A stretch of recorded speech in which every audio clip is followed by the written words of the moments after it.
Yunnan East Road in Shanghai is the prime spot in the city, and now there's a whole row of vacant storefronts. The real economy is really struggling. Look at this. An entire row of shops on East Nan Road is up for rent, all sitting empty. It's the end of December, and the streets of Shanghai seem deserted. The video of these empty streets creates an eerie atmosphere, almost as if they belong to another world. A lot of people in Shanghai went home early for the New Year this year. Let me show you. It's 7:30 in the evening, and there's not a single person on the street. This is right above a subway station, yet not even a shadow of anyone around. This is still supposed to be Shanghai. There's barely anyone around, not like before. People have gone back. What about foreigners? Are there many now? Not really. A lot of them have left too. The streets don't look like they used to. Back then, you'd see foreigners everywhere. Now, even in the city centre, you only see a few. In the suburbs, you can't spot any at all. A restaurant owner in Shanghai says areas around subway stations, usually busy commercial streets, are now nearly empty. Even small snack shops are struggling. This is Shanghai, one of China's top cities. She knows that brick-and-mortar stores are facing tough times. This year, many from her generation, born in the 1980s and in office jobs, are being laid off. So how hard is life in Shanghai now? About 6 million have left, dropping the city's population from 26 million to around 20 million. A TikTok user tried to show this population drop by filming train station entrances and exits, revealing more people leaving than arriving. I'm telling you, there really aren't many people left in Shanghai right now. The migrant workers have all gone back home. I went to Shanghai railway station and filmed a video, but even then a lot of people didn't believe me. They said, "The video I took was of the entrance, not the exit." Someone in the comments asked me to film the exit to show how many people are leaving. So here, let me show you the exit first, and then I'll go to the entrance. Take a look. This is the exit. There really aren't many people, right? And none of them are carrying big bags, small bags, or suitcases. Now look at this. This is the entrance. Can you see the difference? The contrast is huge, isn't it? Everyone's rushing to go home. Hardly anyone is coming to Shanghai anymore. Official data from Shanghai Statistics Bureau, released in late December, confirms severe population outflow. Retail sales growth in November dropped by 24.4 percentage points, bringing it down to negative 13.5% from January to November. Cumulative retail sales in Shanghai fell by 3%, far below the national average. Breaking it down by type, in November, retail sales of daily goods fell by 20%, and clothing fell by 7.4%. According to Kishi Media, consumption in China, represented by total retail sales, has remained weak throughout 2024.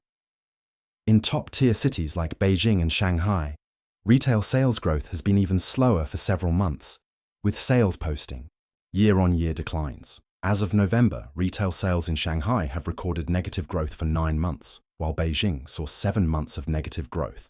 In November alone, both cities saw sales drop by over 10%. Behind this trend are common factors like declining household incomes and early promotions during events like Singles' Day. However, specific factors like business closures and population movement in Beijing and Shanghai are also contributing to the decline. A market analysis pointed out that one key reason for the drop in retail growth is the exit of foreign enterprises from China in recent years. High net worth individuals who used to live in cities like Beijing and Shanghai are leaving, weakening consumer spending. This trend may have started a few years ago, but it became most evident in 2024. Chief economist at Nomura China, Lu Ting, explained that younger people typically spend more than older people. However, during economic downturns, job opportunities in major cities shrink, prompting population shifts. Young people are leaving cities like Beijing, Shanghai, and Guangzhou to seek opportunities elsewhere. At the same time, high-end dining establishments are taking a hit as the economy slows.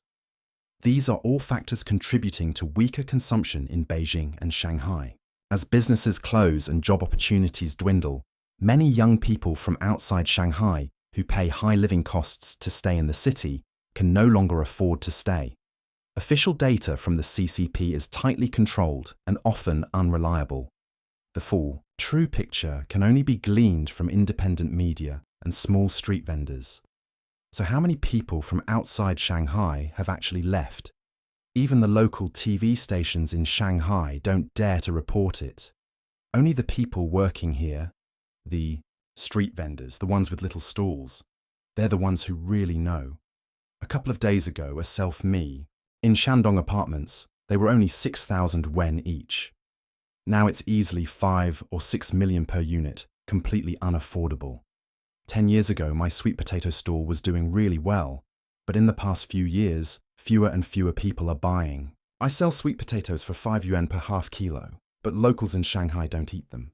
My customers are mainly people from outside the city. This year, business has been tough. I can clearly feel it. My sweet potatoes just aren't selling. A few years ago, I could make 300 to 400 yuan a day, not counting costs. But this year, I'm lucky if I make 100 yuan a day. Based on this year's sales, I know for sure I won't be coming back to Shanghai in 2025. This is the truth that Shanghai TV won't broadcast. The price of sweet potatoes hasn't changed, but the revenue has dropped by nearly 75%. That's a scary thing. If out-of-town people continue to leave Shanghai, who's going to buy property here? Housing prices in Shanghai might drop even further. A recent viral story reported by Thai News highlights the shift.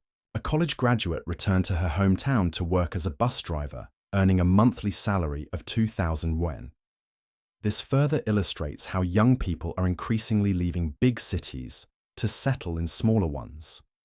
According to the report, the young woman had previously worked in new media operations in a large city. She later returned to her county in Henan to become a bus driver. She now works one day and rests the next, spends time with her parents, and enjoys home-cooked meals, which she says makes her happy. However, Taiwan's Liberty Times noted that the videos of her story appear to come from accounts linked to Chinese state media, raising concerns that the narrative may be part of a government campaign to promote a sense of happiness. Still, returning to one's hometown and stepping away from the hustle is undeniably a growing trend among young people. Beyond the shift from big cities to smaller ones, immigration from China is also on the rise, particularly among the wealthy. More affluent individuals are choosing to leave the country. This data is frightening. Just last February, 380,000 people left Shanghai to immigrate, taking at least 48 billion yuan with them. Every year, at least 15,000 wealthy individuals immigrate from China. These people make money in China and then leave immediately. They're not just transferring billions of yuan, but also taking valuable technical expertise with them. This data comes from a report by AFR Asia Bank, and this is likely a conservative estimate. The real numbers are probably much higher. Chinese millionaire immigrants make up 15% of the world's wealthy immigrants. Even more concerning, 60% of the top 100 richest people in China are inclined to leave. Many of the top 100 from the Hurun China Rich list may seem like they're still in China, but they're only holding on to their Chinese nationality. Their money, their hearts, and even their families are already overseas. Population decline has diminished the appeal of Shanghai's once coveted education and household registration. To counter the sharp decline in population and the slowing economy, even Shanghai has resorted to intense competition to attract and retain residents. I've heard that many kindergartens and elementary schools in Shanghai have shut down. There are too few newborns, and the birth rate is too low. Now, Shanghai is trying to attract people. Migrant workers' children, the so-called floating population, can now stay with their parents and attend school in Shanghai instead of being left behind in their hometowns. Public schools even offer direct access to college entrance exams. I knew the population was shrinking and resources weren't as tight as before, but I didn't expect this to happen so soon. This phenomenon is not unique to Shanghai. Throughout 2024, cities across China have felt the negative effects of an economic recession.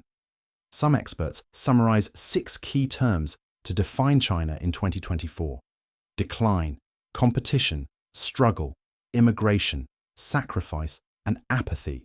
TV producer Li Jun, speaking on the news program Elite Forum, identified the words decline and competition as the most striking words of the year. Li described 2024 as the toughest year in nearly 30 years for many Chinese people, marked by widespread economic downturns. Real estate prices have seen dramatic declines, with drops of 40% to 50% now common in some major cities. Suburban property prices have fallen by 80 to 90%, while smaller cities have experienced rock-bottom prices. Real estate sales have also plummeted by 30 to 40%. In local governments, land sales revenue has nearly vanished, creating a fiscal crisis. The decline extends to consumer spending. Price wars for electric cars and sedans have persisted throughout the year. Small businesses are closing in waves, and sales of international luxury brands have dropped. Cosmetics, watches, and high-end handbags have also fallen significantly. Meanwhile, foreign companies are scaling back operations or leaving the market entirely. For individuals, salary cuts have become a widespread issue. Workers in banks, security firms, government positions, state-owned enterprises, and private companies are all facing wage reductions. The employment rate for university graduates continues to decline, with many now expecting unemployment immediately after graduation. Confidence in the Chinese Communist Party has also seen a sharp decline in 2024. Both ordinary citizens and government officials are losing faith in the regime, despite the CCP's attempts to promote optimism or implement massive stimulus policies. The sentiment of complete disillusionment persists. Many are withdrawing investments, exiting the stock market, or scaling back their involvement, presenting one of the greatest crises the CCP has faced. Li also emphasized the word competition, which he described as a form of cutthroat internal rivalry that has long existed under the CCP. Economic deterioration has only exacerbated this phenomenon, fueling further internal strife and inefficiency. Recent media reports revealed that local governments across China are aggressively targeting private and foreign businesses outside their jurisdictions in a desperate bid to raise revenue. With dwindling fiscal resources, these governments are undermining one another. When one cripples a business, the other retaliates with heavy fines, forcing more closures. This fierce internal competition has spiraled out of control, pushing entire industries to the brink. Waves of closures have hit restaurants, hair salons, milk tea shops, beauty salons, and car dealerships. While the sluggish economy is a contributing factor, internal competition plays a significant role. Tackling this issue is far more challenging than addressing economic decline, as it requires a fundamental change in mindset. The words competition and struggle also reflect internal power battles within the CCP. Veteran journalist Gu Jun, speaking on Elite Forum, explained that while internal competition usually describes ordinary citizens fiercely competing for survival and income, the cutthroat power struggles among high-ranking officials are even more intense. These political rivalries are often more ruthless than the struggles faced by the general public. The recent execution of Inner Mongolia official Li Jing is a case in point. Although Li was a relatively low-ranking official, his arrest was part of a broader campaign targeting higher-level officials. Last year, the sudden death of former Premier Liu Chang made headlines. This year, numerous military leaders and senior officials have been purged, with a report suggesting the head of the General Administration of Customs died by suicide. Gu believes the word struggle could also be a defining term for the year, as top leaders engage in relentless infighting. China's economy has become a casualty, adding immense pressure on ordinary citizens. During Elite Forum, Xi remarked that for the Chinese public, one word encapsulates their sentiment: run. The term, widely referred to as Lu, reflects the growing desire to flee overseas. In 2024, this trend has only intensified. For instance, in April, 8 Chinese nationals were found dead on a beach in Mexico, presumably drowned while attempting to leave. Illegal immigration to the United States is often the choice for lower-class Chinese citizens. After arriving, many can apply for work permits, allowing them to support themselves in other countries. Illegal immigrants are often prohibited from working or find it difficult to secure jobs. As a result, those from lower socio-economic backgrounds frequently choose the US. Gu Jun stated, "I remember we did a program discussing how a large number of Chinese people were buying property in Japan, driving up housing prices. A survey by a UK investment immigration consulting firm revealed that over half of China's wealthy are planning to immigrate by the end of 2024. It's estimated that 15,000 individuals with assets exceeding 100 million yuan will have left China. Whether rich or poor, everyone is running. The government's harsh policies are more fearsome than tigers. When the pressure becomes unbearable and resistance is futile, fleeing becomes the only option." The final key word in 2024 is lying flat. As China's economy accelerates toward collapse, the number of affected individuals continues to grow. Many people have lost their jobs and can no longer afford their mortgages. For those not yet driven to violence or despair, the alternative has been to lower their standard of living and passively accept their circumstances. Recently, the 5 No Youth movement has gained traction.